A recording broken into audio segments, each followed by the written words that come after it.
श्री परमात्मने नमः। अथ अष्टदशोऽध्यायः। श्लोक क्रमांक 28। अयुक्त प्राकृत स्तब्ध, अयुक्त प्राकृत स्तब्ध, अयुक्त प्राकृत स्तब्ध, शठ नैष्कृतिकलस, शठ नैष्कृतिकलस, शठ नैष्कृतिक अलस, नैष्कृतिकोलस, अयुक्त प्राकृत स्तब्ध, शठो नैष्कृतिकोलस, अयुक्त प्राकृत स्तब्ध, शठो नैष्कृतिकोलस, अयुक्त प्राकृत स्तब्ध, शठो नैष्कृतिकोलस, विषादी दीर्घसूत्री च, विषादी दीर्घसूत्री च, विषादी दीर्घसूत्री च, कर्ता तामस उच्यते, कर्ता तामस उच्यते, कर्ता तामस उच्यते, विषादी दीर्घसूत्री च, कर्ता तामस उच्यते,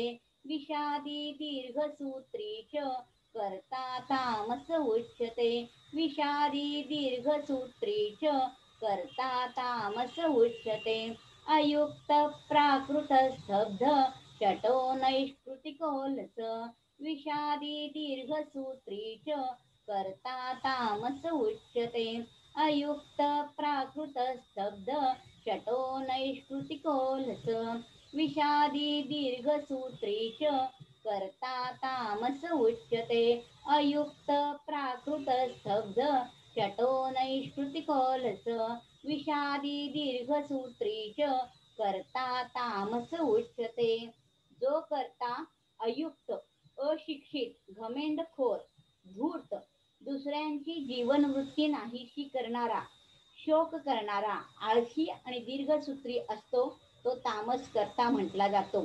8 गुणांनी युक्त असतो तामसी माणूस. तमोगुण मनुष्याला मूढ बनवतो. तो कर्तव्य अकर्तव्याचा विचार करत नाही. कर्त्याची जशी लक्षणे असतात तसा तो कर्म व गुण निवडतो. पतंजली ऋषींनी सूत्रातून रजोगुणाला क्रियात्मकच मानले आहे.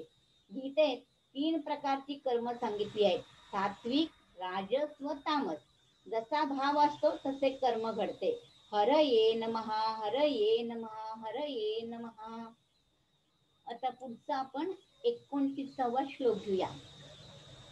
ओम श्री परमात्मने नमः. अथ अष्टदशोऽध्यायः.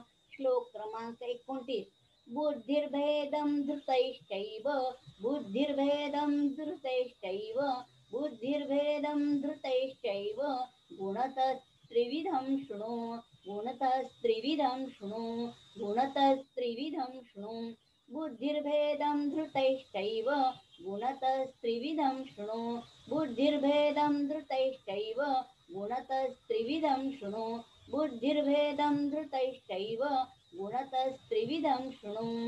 प्रोच्यमानम् अशेषेण, प्रोच्यमानम् अशेषेण, प्रोच्यमानम् अशेषेण, पृथक्त्वेन धनञ्जय, पृथक्त्वेन धनञ्जय, पृथक्त्वेन धनञ्जय, प्रोच्यमानस अशेषेण, पृथक्त्वेन धनञ्जय, प्रोच्यमानम् अशेषेण, पृथक्त्वेन धनञ्जय. बुद्धिर्भेदं धृतैश्चैव, गुणस्तस्त्रिविधं शृणु, प्रोच्यमानमशेषेण, पृथक्त्वेन धनञ्जय, बुद्धिर्भेदं धृतैश्चैव, गुणतस्त्रिविधं शृणु, प्रोच्यमानमवशेषेण, पृथक्त्वेन धनञ्जय, बुद्धिर्भेदं धृतैश्चैव, गुणतस्त्रिविधं शृणु, प्रोच्यमानमशेषेण, पृथक्त्वेन धनंजय. हे धनंजया, आता बुद्धीचे व धृती यांचेही गुणानुसार 3 प्रकाराचे भेद वेगवेगळे विशेष तुला सांगतो, ऐक. धृती या शब्दाचा अर्थ धैर्य असा आहे, परंतु इथे मनाचा दृढ निश्चय असा या शब्दाचा या प्रकरणात अर्थ आहे. निर्णय करणे हे काम बुद्धीचे, परंतु बुद्धीने योग्य निर्णय घेतला तरी तो कायम टिकला पाहिजे. निर्णयाला या प्रकारे बळकटी आणणे हा मनाचा धर्म होय.